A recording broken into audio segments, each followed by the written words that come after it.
Muy bien, muy buenas tardes.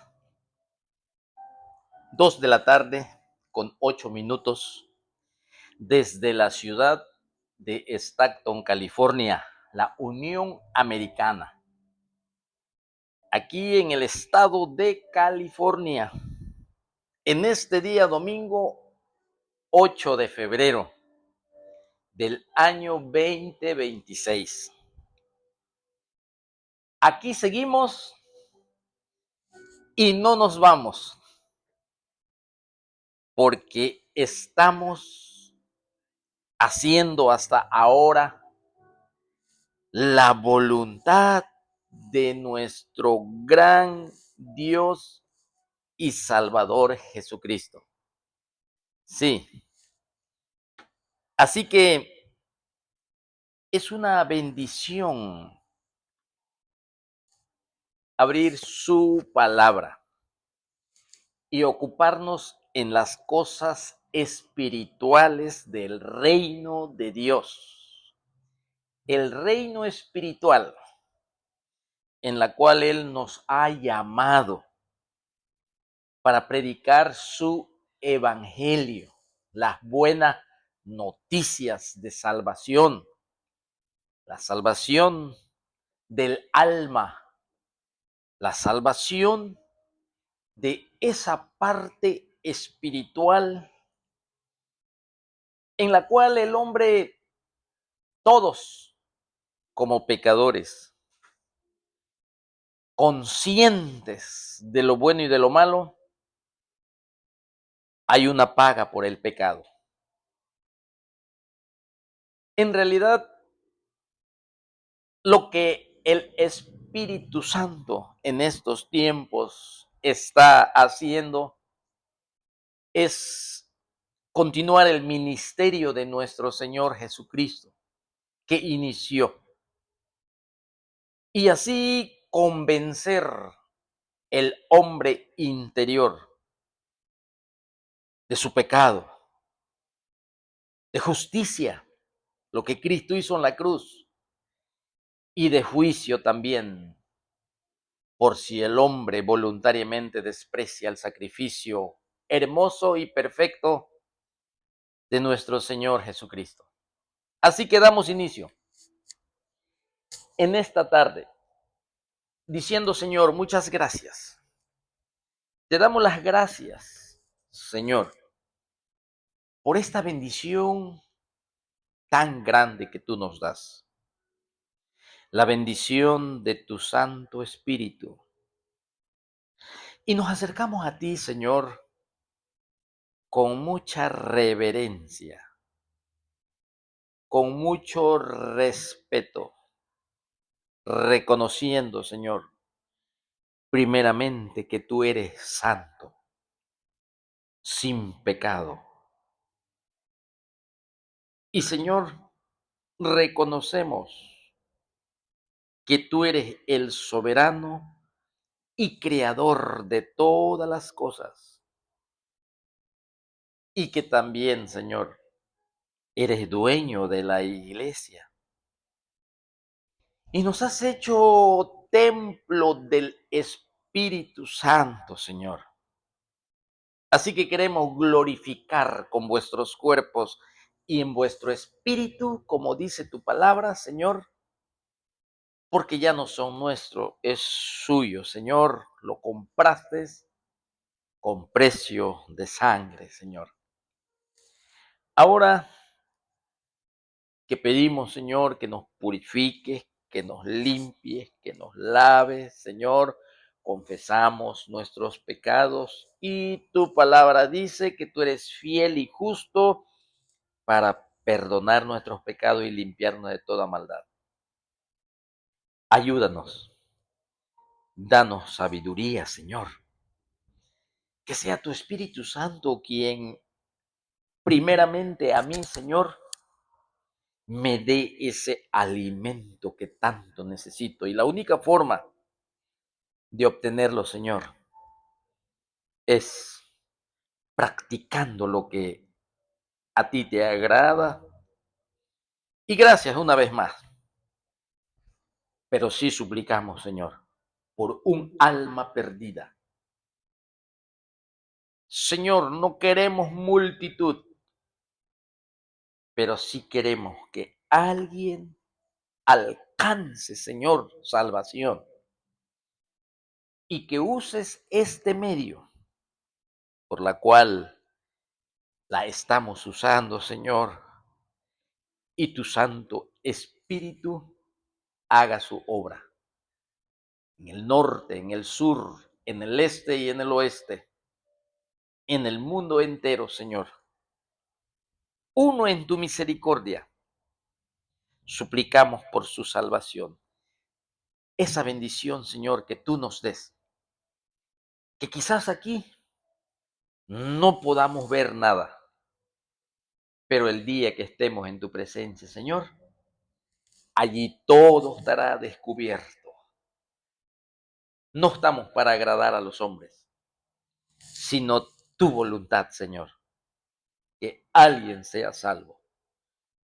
Y bendice a nuestros hermanos, Señor, a tu pueblo, y el que tiene oído, que oiga lo que el Espíritu dice a las iglesias. Muchas gracias, Señor, en el nombre de Jesucristo. Decimos amén. Muy bien. Aquí tenemos entonces Apocalipsis capítulo 4. El libro de Apocalipsis, la revelación de Jesucristo.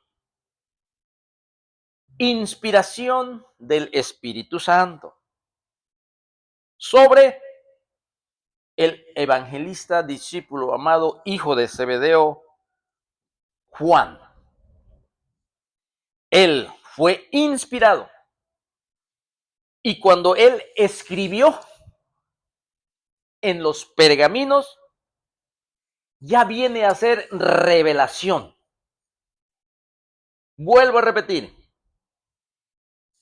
la inspiración, el Espíritu Santo sobre Juan para soplar y darle estas verdades que Juan escribió en los pergaminos y que ahora lo tenemos en las escrituras, se le llama revelación, que es muy diferente a la inspiración. Ahora que nosotros tenemos las escrituras, lo que necesitamos es iluminación del Espíritu Santo para entender la revelación que ya está escrita y que fue inspirada sobre Juan, el Espíritu de Dios. Así que inspiración, revelación e iluminación del Espíritu de Dios para nosotros y poder entender las cosas espirituales y todo lo que nuestro gran Dios y Salvador nos ha concedido. Así que el libro de Apocalipsis, la forma de estudiar, de escudriñar, son tres facetas tomados del consejo de nuestro Señor Jesucristo sobre Juan en el capítulo 1 y el versículo 19. Así es como Cristo Jesús le manifiesta a Juan este libro profético. Escribe, Juan, las cosas que has visto, que corresponde al capítulo 1, y las que son, capítulo 2 y capítulo 3 de Apocalipsis.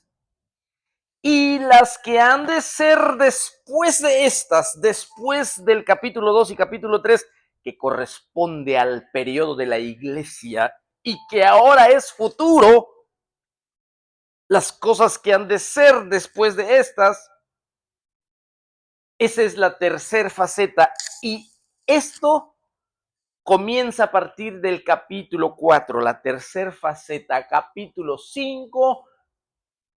Capítulo 4 tenemos la adoración personal, la adoración celestial en el capítulo 4. Eso es futuro. Cuando la iglesia ya no se encuentre en el planeta Tierra, que ya haya sido trasladada, que ya haya sido tomada, que ya haya sido arrebatada, que ya haya sido, como dice la Vulgata latina, rapture, o en el griego, harpazo, o en nuestra lengua, arrebatado. Así que a partir del capítulo 4, la iglesia ya no se encuentra en el planeta Tierra. Y lo vamos a mostrar bíblicamente. Aunque ya hemos tomado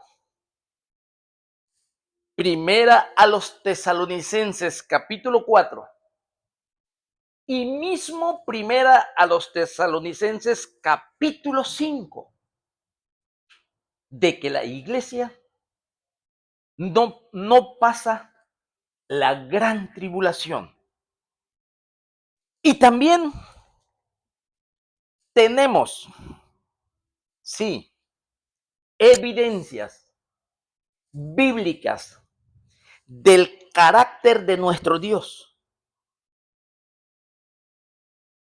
Y sin duda alguna, también hay características dentro de los pactos en la cual Dios muestra su fidelidad en cada pacto.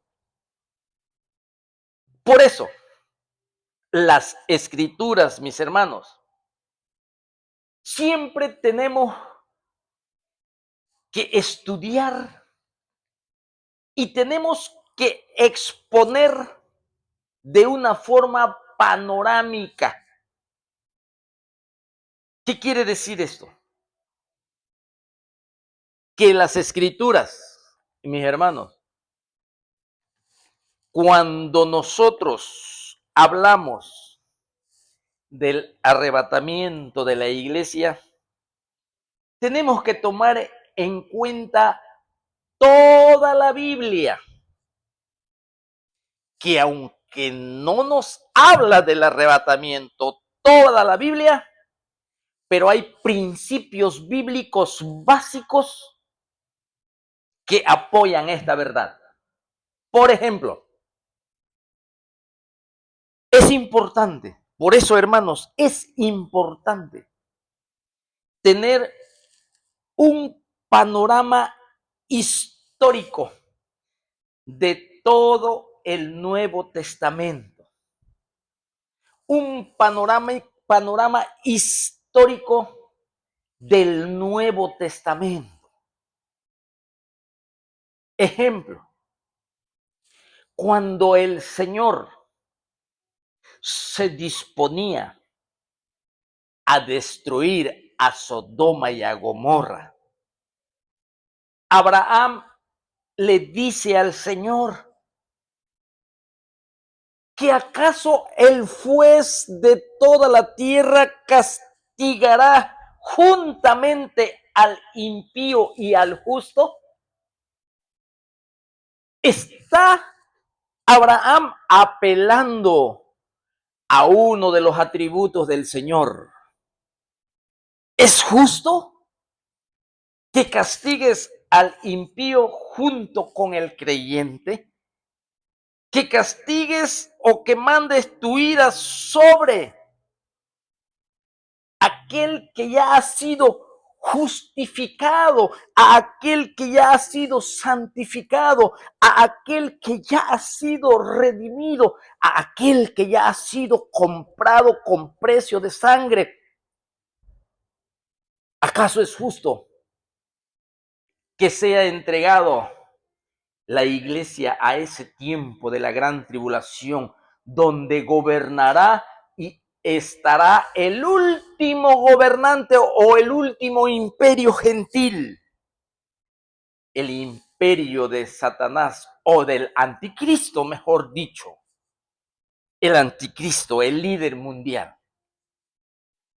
Por eso, muy importante, mis hermanos, el estudio panorámico de la Biblia, o sea, con una vista amplia de Génesis hasta Apocalipsis, mirarlo en conjunto como un todo, buscando unidad, tanto los atributos del Señor y muchas veces interpretamos las escrituras de un solo capítulo. Pero recuerde que el plan eterno del Señor lo comenzó a desarrollar desde el libro de Génesis. Y el tema principal de la Biblia, ¿sabe qué es? Es el establecimiento del reino universal de Dios sobre la tierra. Y donde podemos observar claramente, hermanos, es desde el libro de Génesis.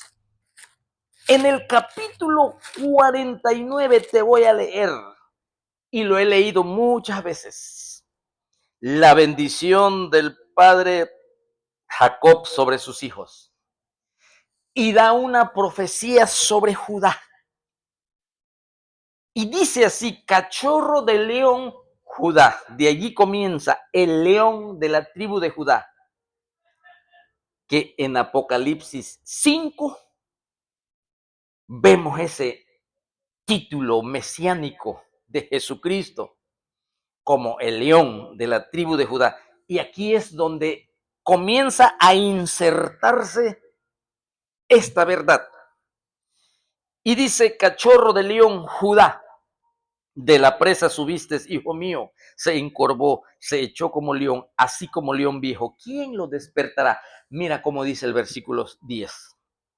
No será quitado, no será quitado el cetro de Judá, el reinado en Judá, el reinado en la ciudad del gran rey Jerusalén. El reino del Mesías que el Padre le entrega a las naciones. Así que desde aquí comienza, hermanos, a desarrollarse. Por eso es importante una vista amplia en conjunto como un todo, buscando unidad a lo que enseñamos. En este caso, hermanos, apunta ese reinado a Apocalipsis capítulo 20, el milenio. De aquí comienza. Sí, no será quitado el cetro de Judá, ni el legislador de entre sus pies. Si retrocedemos un poquito más a Génesis capítulo 3, cuando el hombre pecó, y viene el juicio divino, en donde el Dios eterno dice en el capítulo 3 y el versículo 15, y pondré enemistad entre ti y la mujer, y entre tu simiente y la simiente suya, ésta te herirá en la cabeza y tú le herirás en el calcañar. Aquí nos habla de una victoria de la simiente de la mujer, de aquel que concebiría por el Espíritu Santo y nacería el Mesías y golpearía en la cabeza a la serpiente y obtendría victoria. Y todo eso nosotros seríamos los beneficiados para entrar a un reino espiritual. El ser libres de la potestad de las tinieblas, el ser libres del imperio de la muerte, el ser libres del poder del pecado, el ser libre de la condenación eterna, de ser libres del temor. Aquí, por eso les digo, importante un panorama bíblico desde el comienzo hasta el fin. Si yo voy a enseñar Apocalipsis, es importante que tenga un conocimiento básico desde Génesis, porque esto, Apocalipsis, tiene mucha, pero mucha, hermanos míos, muchos versículos bíblicos que es tomado del Antiguo Testamento y muchos contrastes. Por ejemplo, te voy a poner uno. En el principio de la creación entró la maldición a través del pecado y entró la muerte. En el libro de Apocalipsis, que es la consumación del plan eterno, la maldición es quitada, el pecado es quitado. Satanás, en el libro de Génesis, se encuentra como el enemigo, pero ya en Apocalipsis es lanzado en el lago que arde con fuego y azufre. En el Génesis, Dios creó el sol. En Apocalipsis ya no habrá sol. En el Génesis, el Señor creó los mares, las grandes aguas. En el libro de Apocalipsis ya no hay más mar ni agua. Y así vamos a encontrar muchos contrastes. Por eso es importante estudiar las escrituras y tener un panorama amplio de principio a fin para apoyar las verdades que nosotros queremos enseñar. No podemos encajonarnos en un solo capítulo, en un solo versículo, sin tomar en cuenta la línea y las referencias y las alusiones, textos bíblicos de las sombras y las figuras del Antiguo Testamento que nos apunta a una realidad. Aquí, en esta hora, Apocalipsis capítulo 4. Ya estudiamos 3 capítulos y vamos por el cuarto. En el capítulo 1 vimos a Jesucristo glorificado, la continuación de lo que nos revelan los evangelios, su ascensión.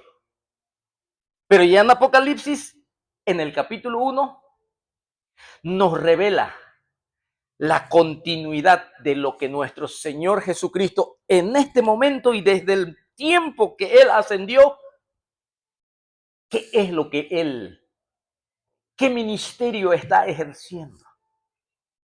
Eso ya lo vimos, que se encuentra en medio de sus candeleros, en medio de su iglesia, y que sus mensajeros están en sus manos, y la iglesia está en sus manos, y se preocupa por cada uno de sus iglesias, y alguno las alaba, pero también las corrige, y enseña, inspecciona su novia, la iglesia, que muy pronto será la esposa, cuando tengamos que ser trasladados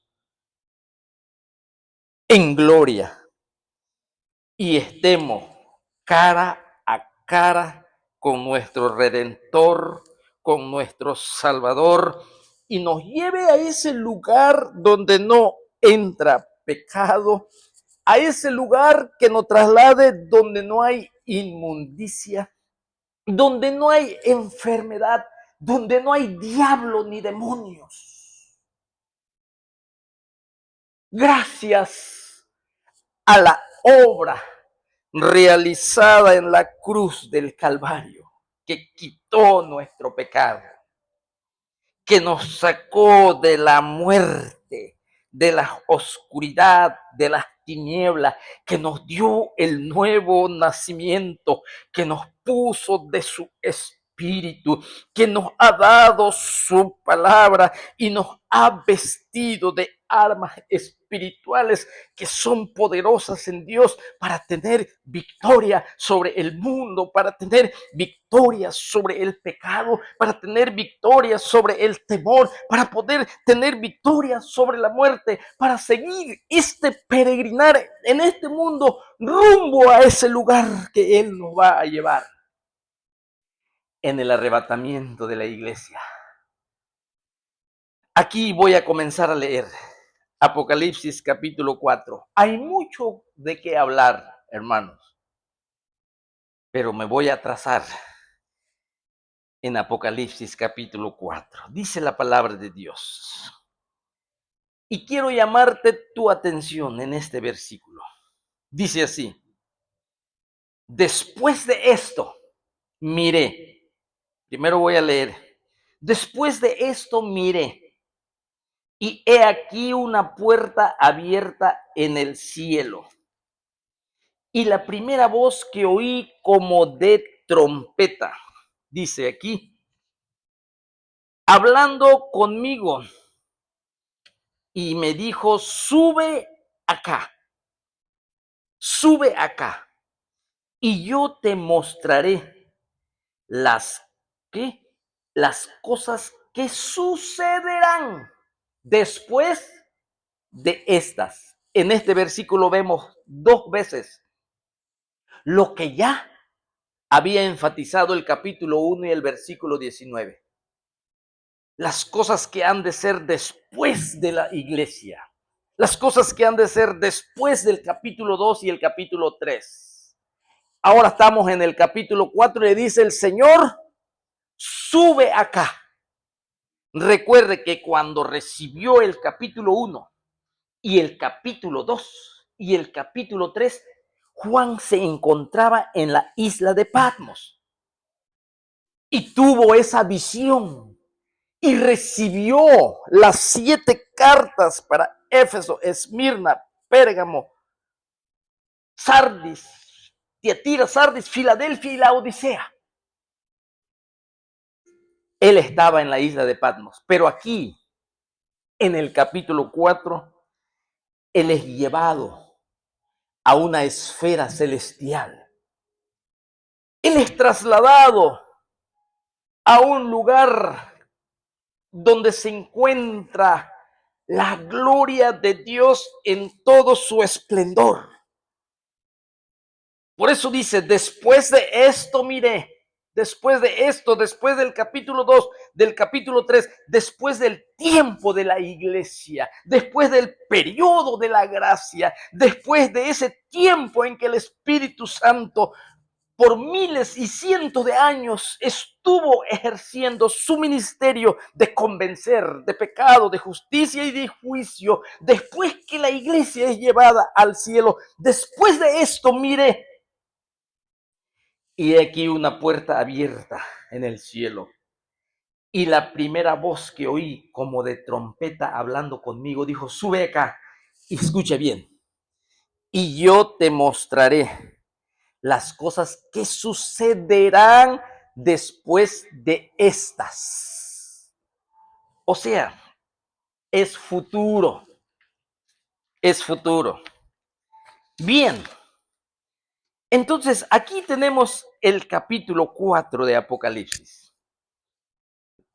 Y ya sabemos que el capítulo 4 comienza con la tercera sección. ¿Cuál es? Las cosas que acontecerán después de estas. Me gusta enfatizar mucho ese versículo 19 del capítulo 1. Escribe las cosas que has visto y las que son y las que han de ser después de estas, a partir del capítulo 4. Esta frase, hermanos, nos debe de llamar la atención. Después de estas. Se repite 2 veces en este versículo del capítulo 4 y versículo 1. Ciertamente, si lo tenemos allí, este es un punto de partida para el principio de la tercera división de Apocalipsis 1:19. Lo voy a volver a repetir.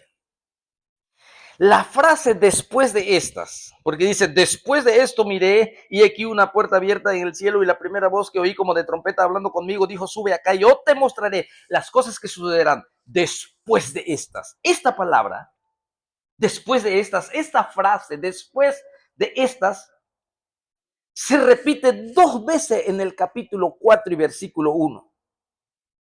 Así que este es un punto de partida para comenzar el principio de la tercera división de Apocalipsis capítulo 1, versículo 19. O sea, que corresponde al tiempo futuro. Así que el capítulo 4, hermanos, comienza el capítulo 4. ¿Sabe cómo comienza? Con una perspectiva celestial, mirando hacia la tierra. A Juan se le permite ver la esfera celestial de la época futura. Aquí podemos ver, hermanos, en donde en la descripción de las cosas celestiales, de la esfera celestial, Juan utilizará símbolos. Símbolos utilizará Juan. Sin embargo, no todo es simbólico. Sí, aquí debemos de tener en mente la naturaleza de los símbolos.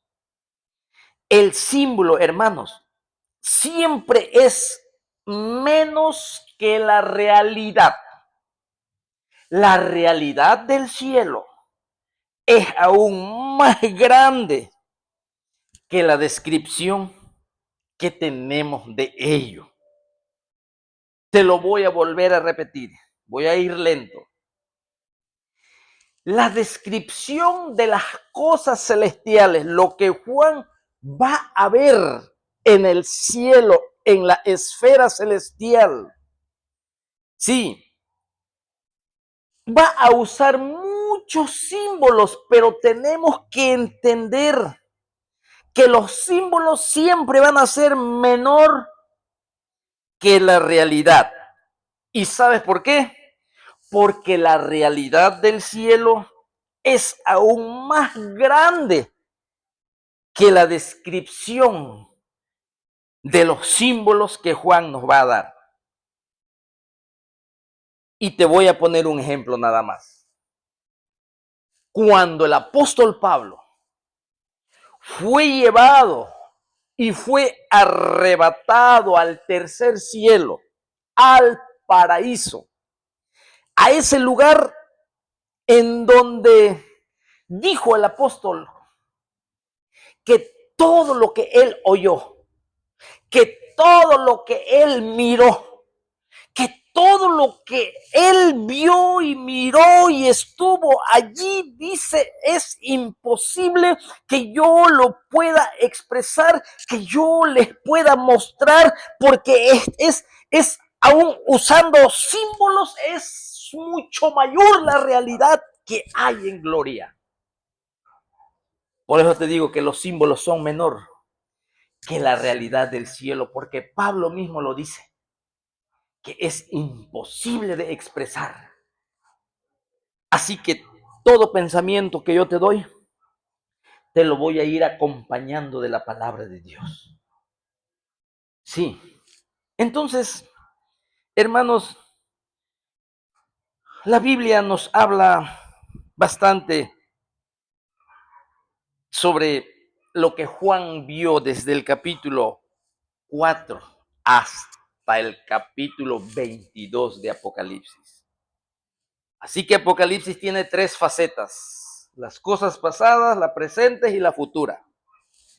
Así que vamos a seguir aquí con Apocalipsis capítulo 4. Apocalipsis capítulo 4 hasta el capítulo 19.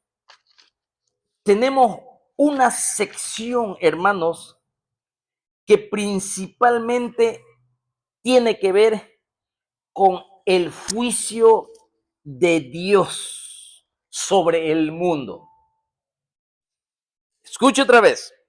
Apocalipsis, hermanos, desde el capítulo 4 hasta el capítulo 19, toda esta sección principalmente atañe al juicio de Dios sobre la tierra.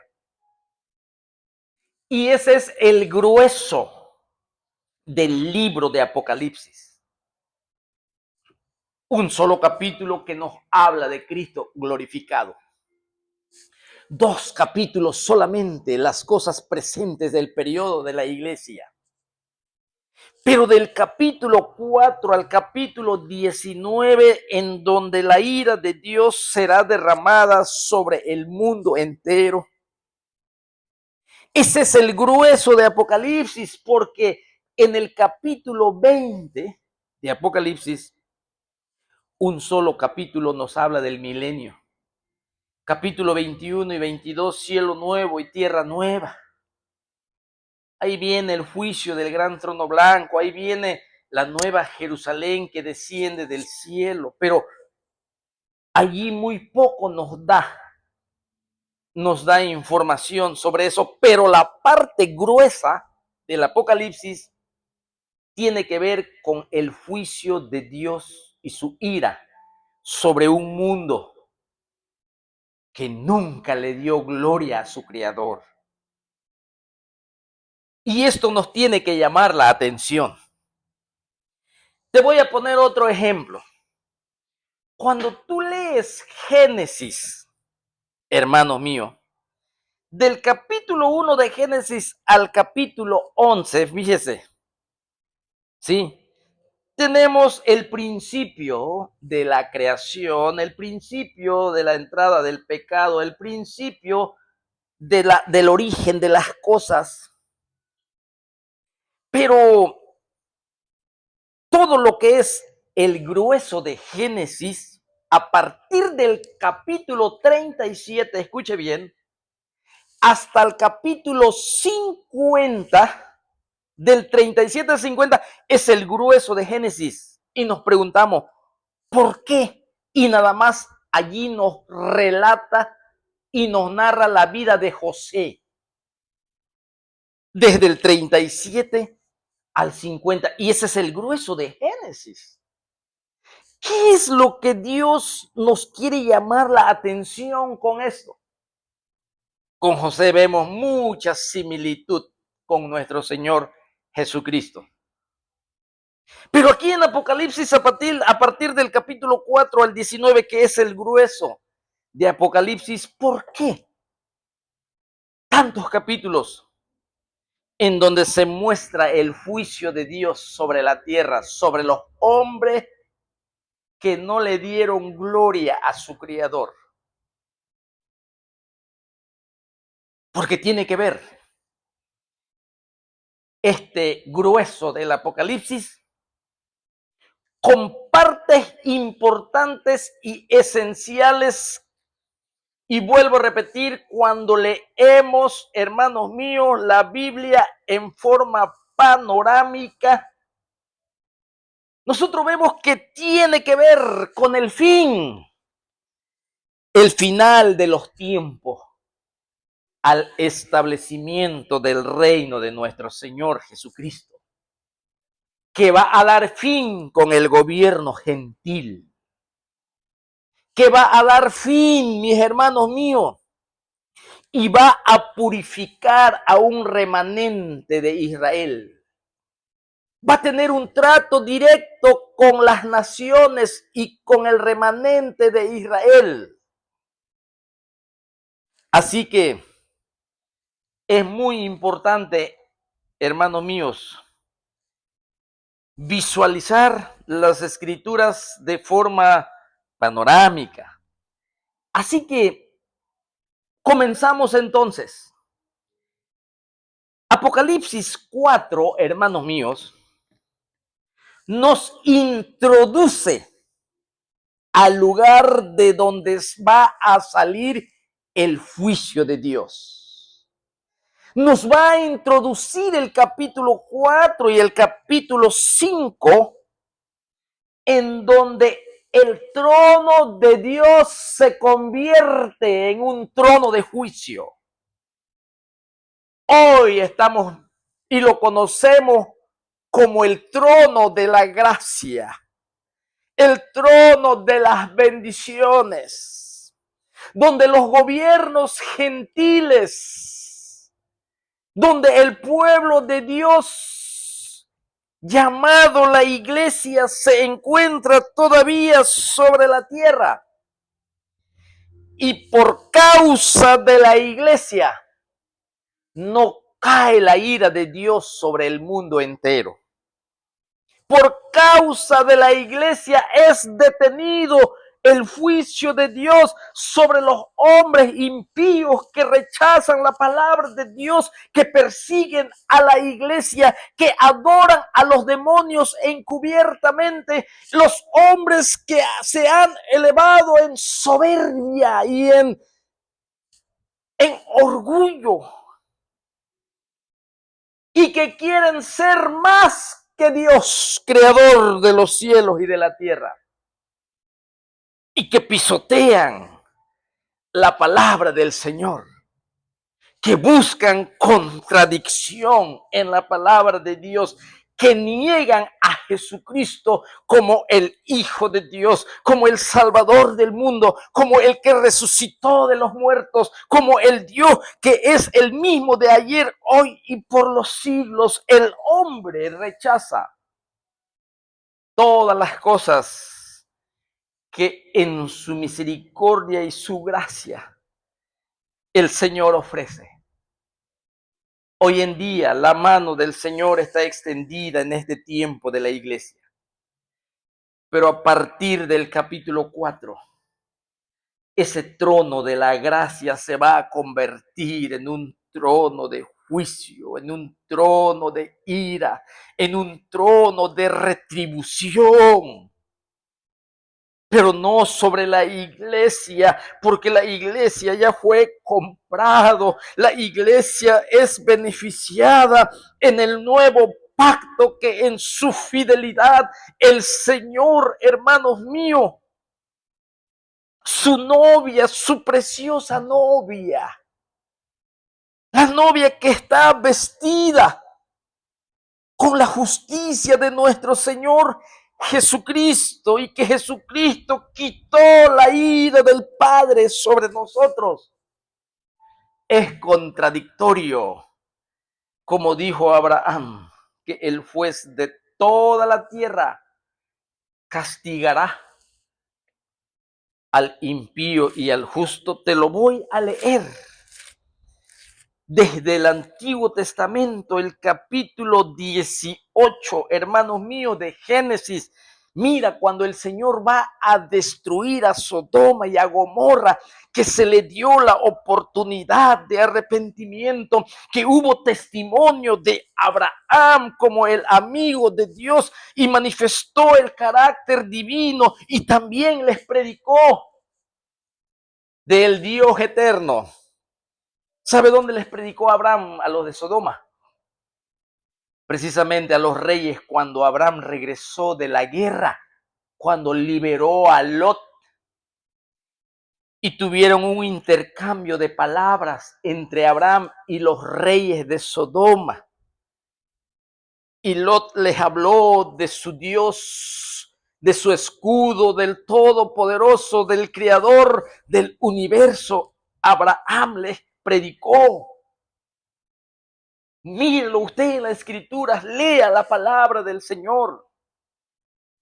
Pero cuando llegó el colmo de la maldad, cuando el Señor tomó la decisión de tanto pecado y de tanta maldad en Sodoma y en Gomorra, el Señor viene y visita a Abraham, a su amigo Abraham, porque Abraham tenía un pacto, una alianza. Y cuando se hace un pacto y una alianza, esas dos personas que es el creador de los cielos y de la tierra y Abraham en ese pacto, hermanos míos, se dice que van a caminar juntos, que andarán juntos. Es por eso que había sacrificio y derramamiento de sangre y los animales se partían en dos. Y cuando el animal se partía en dos, lo cortaban en dos. Medio sacrificio lo ponían en el lado derecho y medio sacrificio lo ponían en el lado izquierdo. Y en medio de ese callejón caminaban juntos los que hacían el pacto, en donde simbolizaba que ahora se establecía una nueva relación.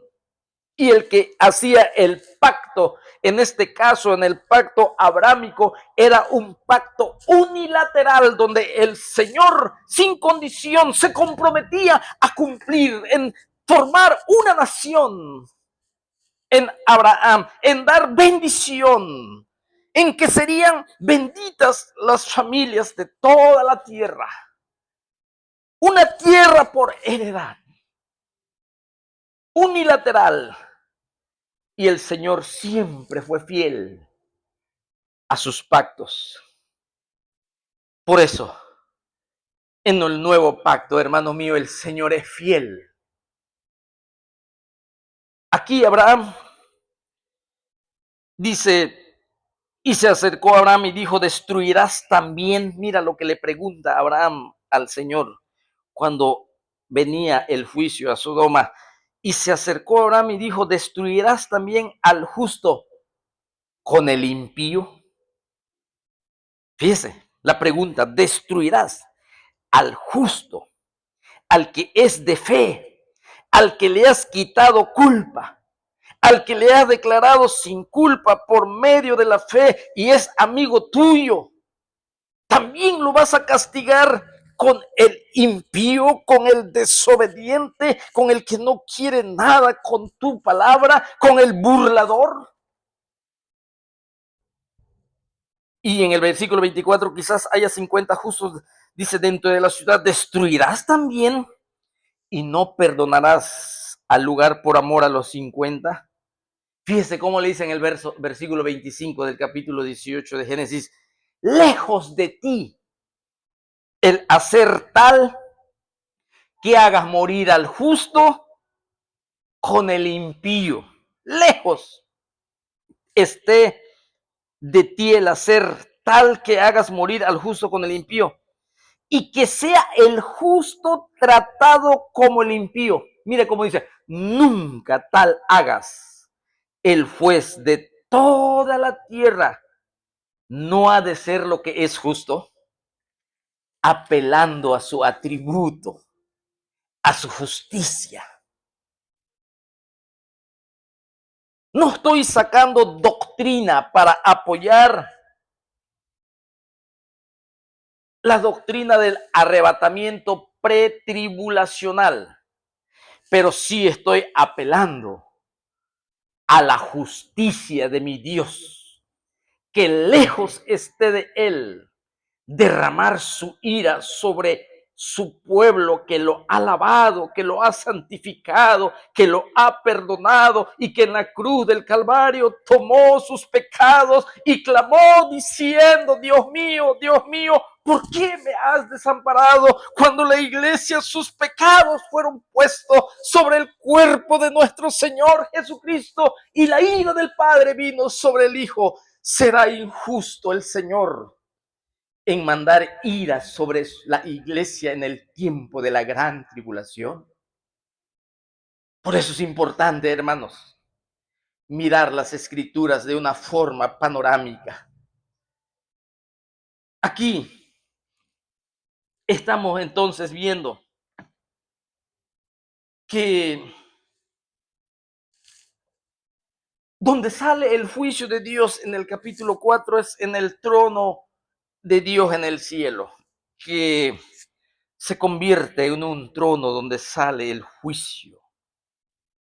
Ahora, Aquí en el capítulo 4, Juan es llamado al cielo, es llevado, es trasladado. Así como fue trasladado Enoc, fue arrebatado. En la Septuaginta dice, ¿cómo dice rapture? En esa Biblia que fue obtenido a finales del siglo IV, extraído exclusivamente del hebreo y del griego y en latín, y aparece la palabra rapture, que quiere decir rapto. Por eso, para mí no es problema decir rapto, aunque muchos esta palabra rapto la interpretan de alguien que es secuestrado en contra de su voluntad. Eso es lo que te enseña un diccionario común. Pero bíblicamente, hermanos míos, rapto es ser tomado rápidamente, ser tomado violentamente. Por eso Pablo dice, en un abrir y cerrar de ojos, a la final, trompeta, los muertos en Cristo resucitarán primero, luego nosotros, al instante, seremos arrebatados para estar juntamente para siempre con el Señor. Arrebatamiento, rapture. En esa Biblia de la Vulgata Latina, arrebatamiento en primera a los Tesalonicenses capítulo 5. Así que harpazo en el griego, harpazo en el griego. Y Juan vivió el harpazo. Juan vivió el rapture. Juan vivió el arrebatamiento, lo experimentó, así como lo experimentó Enoc. Dice que fue llevado, fue traspuesto y nadie supo de él. Aunque lo buscaron, pero no lo hallaron. Igual que Elías. Elías experimentó el rapture en el latín. Elías experimentó el harpazo en el griego. Elías experimentó el arrebatamiento en nuestras Biblias. Y fue llevado, fue trasladado. Asimismo, Juan está viviendo rapture, está viviendo harpazo, está viviendo aquí experimentando el arrebatamiento, el traslado. Y asimismo también en el capítulo 11, los dos testigos experimentarán el arrebatamiento. Inclusive, Felipe, el evangelista, en el libro de los Hechos, cuando el Espíritu Santo lo mandó para darle la salvación y que el Espíritu Santo ilumine al eunuco sobre Isaías 53 para que sea salvo y perdonado. Después que el Señor cumplió su obra a través de Felipe, dice que el Espíritu lo arrebató y dice que ya no se vio más Felipe allí delante del eunuco. Fue llevado a otro lugar, allá por Azoto, allá a orillas del mar Mediterráneo, por allí. Aquí Juan está lo mismo. Entonces, ¿cómo? Muchos dicen que no hay arrebatamiento. El arrebatamiento glorioso, la esperanza bienaventurada de la iglesia. El evento más glorioso, más maravilloso que estamos esperando para irnos a casa. Aquí, Juan es llamado al cielo.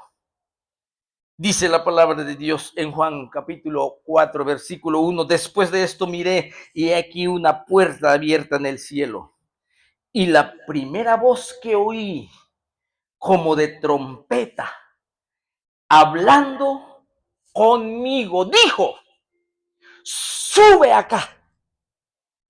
En el capítulo 11, los dos testigos dicen también que se oirá una voz que dirá: subid acá.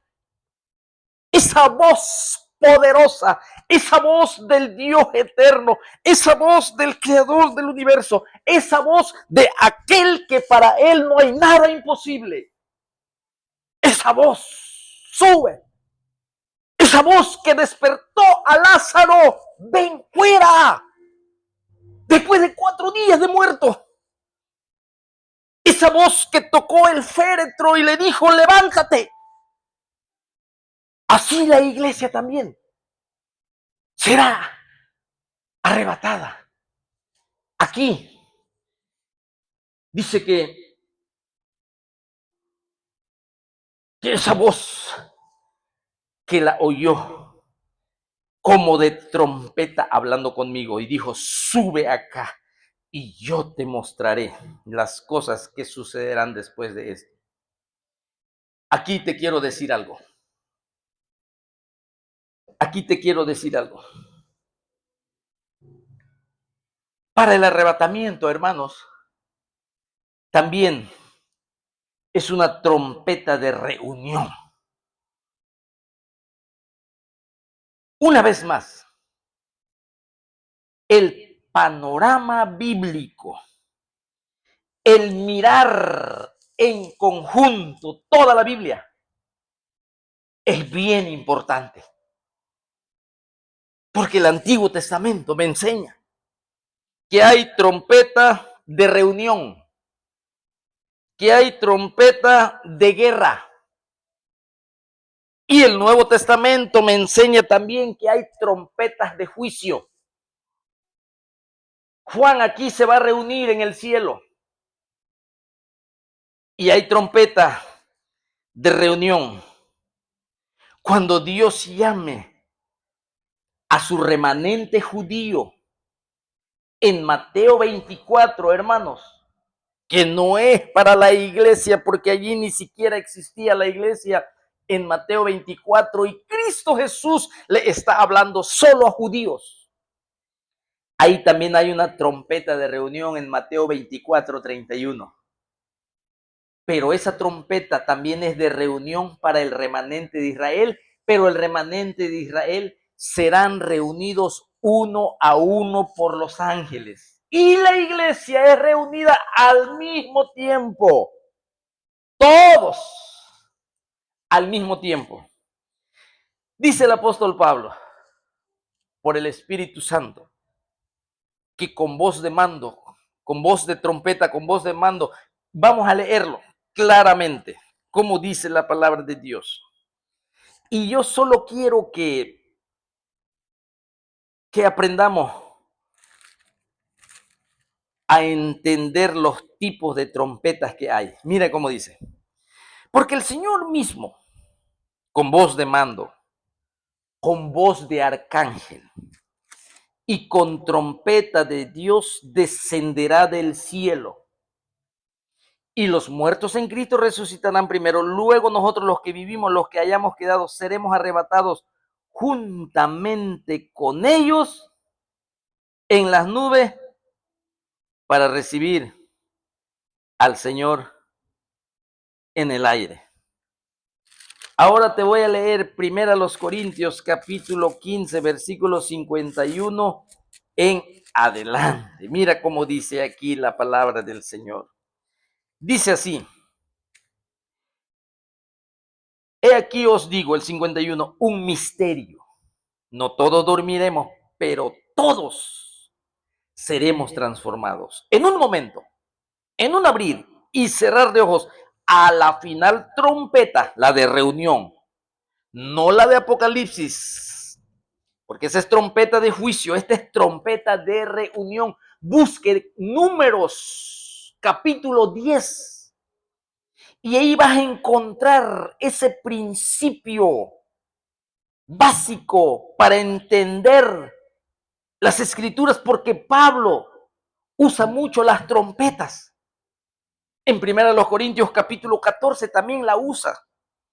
Y dice aquí en un momento, en un abrir y cerrar de ojos a la final trompeta, porque se tocará la trompeta y los muertos serán resucitados incorruptibles y nosotros seremos transformados. Pero dice Pablo, todos seremos transformados, todos. En el arrebatamiento es todos.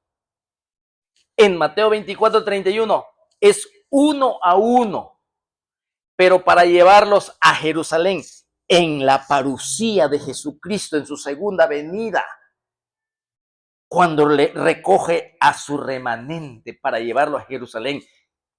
Y la iglesia es todos, no es uno a uno. Así que no tome, uno será tomado y otro será dejado para la iglesia. Y nosotros nos reunimos en las nubes para recibir al Señor en el aire, para que se establezca el tribunal de Cristo, para recibir las bendiciones de recompensas para la gloria de Cristo Jesús. Y después, las bodas del Cordero, mientras el mundo entra en gran tribulación, que ya lo veremos en el capítulo 6 de Apocalipsis. Así que, hermanos, importante entender las trompetas, las diferentes clases de trompetas que hay. Esta trompeta que vemos aquí en Apocalipsis 4, hermanos, tiene base bíblica en Números capítulo 10, donde hay llamada de convocación, de reunión, cuando se toca la trompeta. Y todos los eventos son distintos. Por eso no confundamos a la final trompeta que Pablo habla en 1 Corintios capítulo 15, versículos 51 en adelante, 52, 53. No es de juicio, esa es trompeta de reunión. La que está aquí experimentando Juan. Sí. Así que, hermanos, vemos cómo Juan pasa de una esfera a otra, de la tierra a lo celestial. Ahora Juan va a tener una perspectiva celestial y al mismo tiempo va a tener una perspectiva terrenal. Estará viendo lo que sucede en gloria y estará viendo lo que sucede en la tierra. Por eso aquí dice, después de esto, después de las 7 iglesias, ¿sí? Del periodo de la iglesia, después de que Jesús, Señor nuestro, terminó de hablarle a las 7 iglesias, después de esto, Juan experimentó esta visión de Apocalipsis, pero él fue llevado de la isla de Patmos a la esfera celestial. Y allí, esa voz que habló fuerte y claro a Juan, como de trompeta, era como la trompeta que reunía a la congregación de Israel. Allí en Números 10, hazte 2 trompetas de plata a Moisés.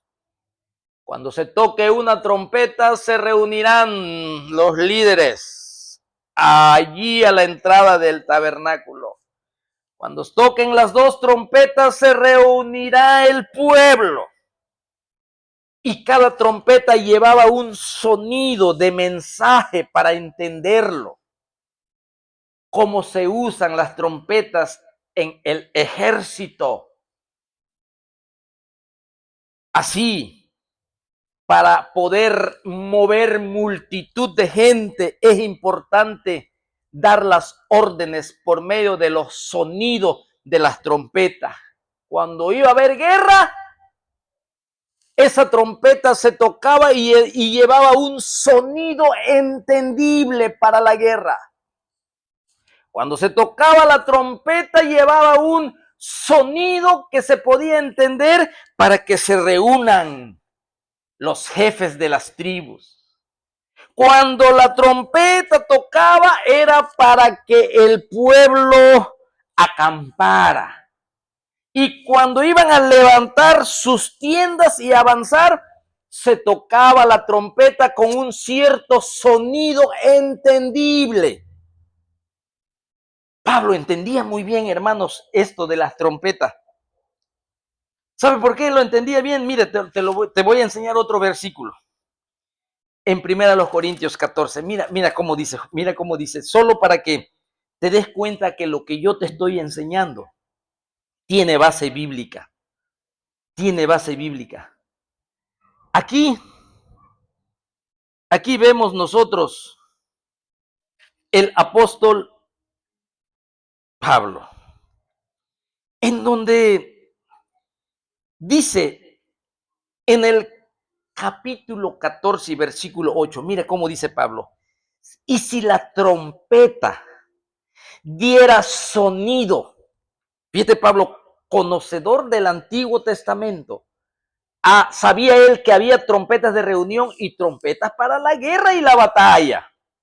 Mira cómo dice, y si la trompeta diera sonido incierto, un sonido que no se puede entender, si esa trompeta se toca y diera un sonido que no se puede entender, incierto, dice, ¿quién se preparará para la batalla?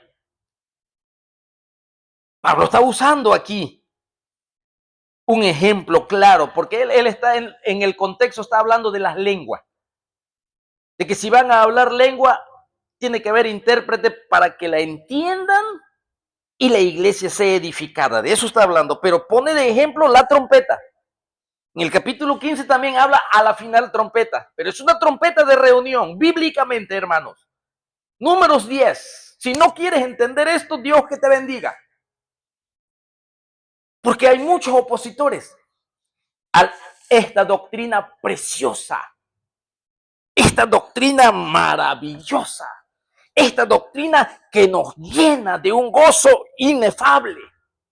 La doctrina del arrebatamiento, la doctrina de una esperanza viva, de poder estar con nuestro Redentor, de poder vivir con nuestro Salvador, de poder contemplar aquel que dejó su gloria por mí, aquel que dejó, hermano mío, y se despojó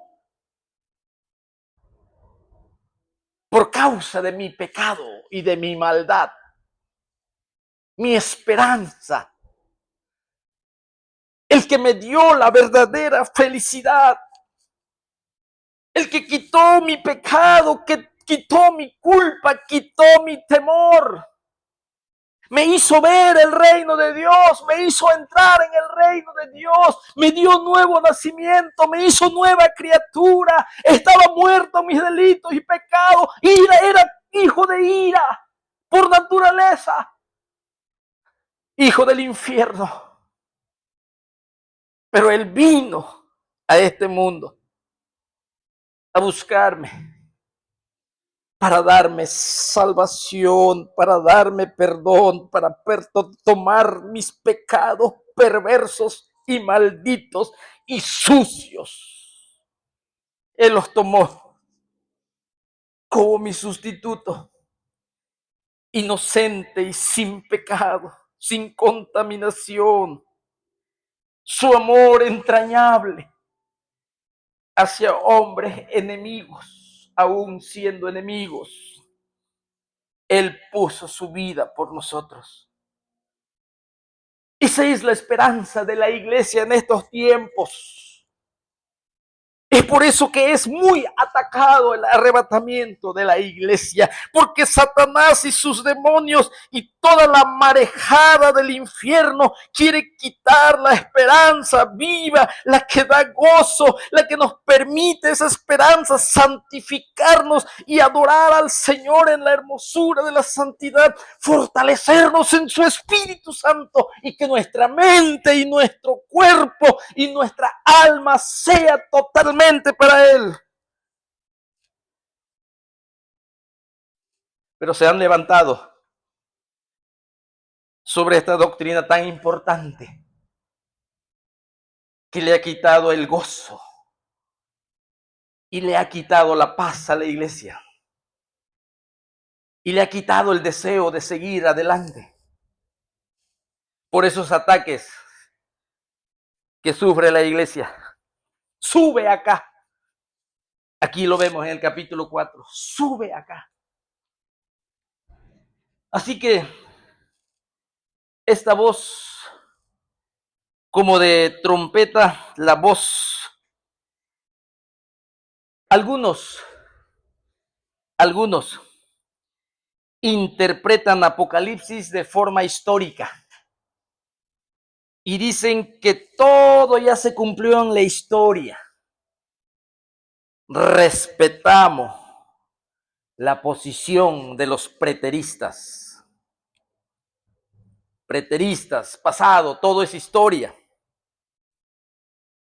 Y gracias, hermanos preteristas, porque aún nosotros aprendemos de los preteristas.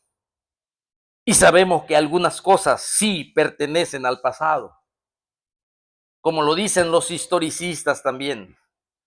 Esas 7 iglesias quedaron en la historia. El idealista nos enseña que tenemos que tomar los principios bíblicos aplicados a nuestras vidas para una ética moral, cómo debemos de vivir. Aprendemos también de ellos y le agradecemos por sus investigaciones. Pero no podemos abrazar nosotros una sola postura, porque no queda nada para el futuro, todo queda lugares vacíos. Así que aquí vemos cuando dice, sube acá y yo te mostraré las cosas que sucederán después de estas. Esto es a futuro. Cuando la iglesia sea arrebatada, cuando la iglesia ya no esté en la tierra, se le va a mostrar cosas a Juan que son de competencia futura. Por eso dice que sucederán después de estas, después del capítulo 2 de Apocalipsis y capítulo 3 que nos habló de la iglesia. Así que lo que Juan vio arriba, hermano mío, aquí vemos que la palabra del Señor nos dice entonces que la iglesia será llevada antes de la gran tribulación. Antes de continuar, quiero seguir.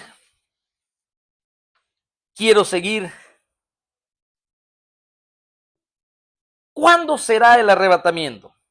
Aquí Juan está prefigurando el arrebatamiento. Sube acá antes del capítulo 6.